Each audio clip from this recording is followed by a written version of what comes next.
Good day, Miss Dada. My name is April Alimurin from BSHM2B, and today I will going to explain to you my history timeline about the historical background of science and technology in the Philippines.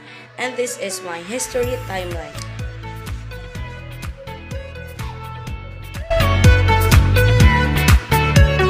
The Philippines today is known to be a third world country.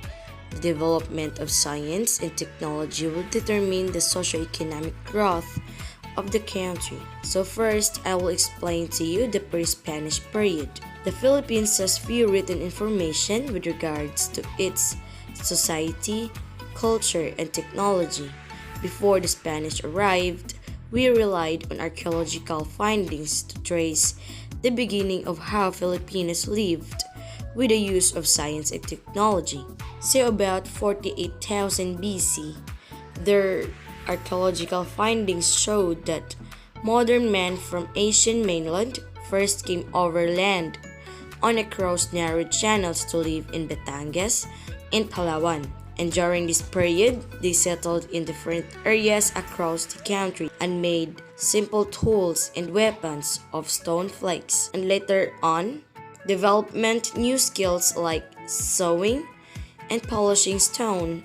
And during 3000 BC, they learned to produce adzes, ornaments of seashells, and pottery that prospered for 2000 years until competition arrived with the Chinese porcelains. Eventually, they've learned how to use metal as their tools, and so-called Iron Age lasted until the 3rd century BC to the 11th century AD. During this time, Filipinos were involved in ore mining as copper, gold, bronze, and iron. And also, early Filipinos have also engaged themselves into weaving, shipbuilding, mining, and farming that lead them in creating one of the finest products of the engineer, which is the Banaue rice terraces.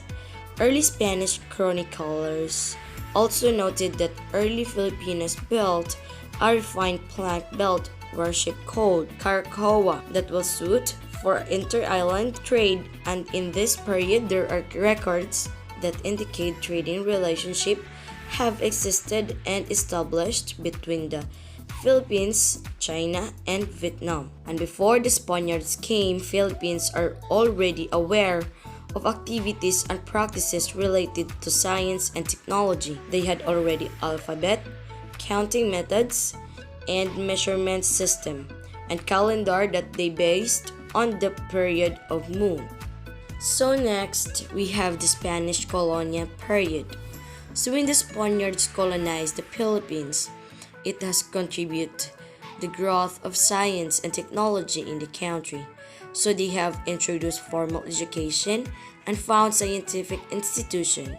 Parish schools were established where they taught religion, reading, writing, arithmetic, and music.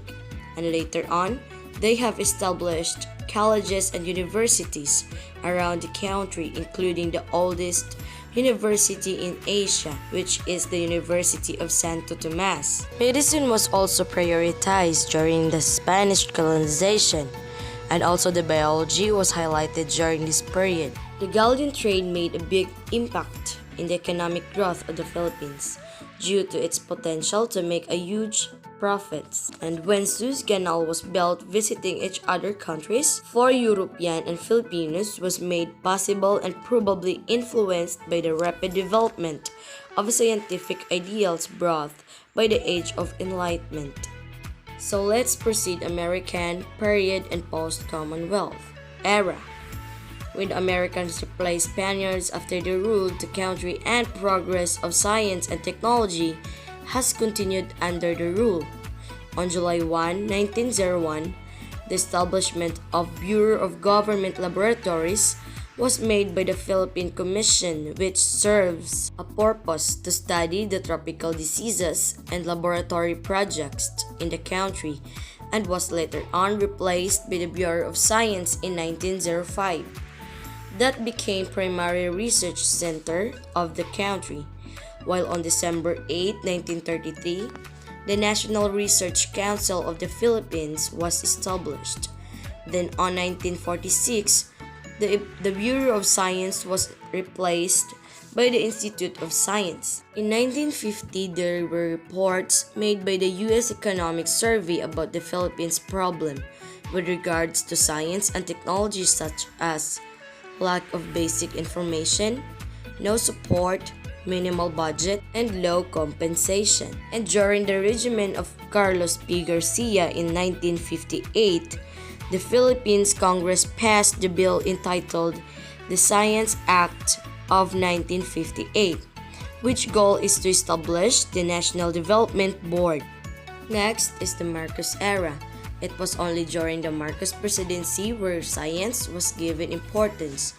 On 1973, it was clearly stated by the said former president of the Philippines Constitution that in the terms of national development priority shall be given in the advancement of science and technology.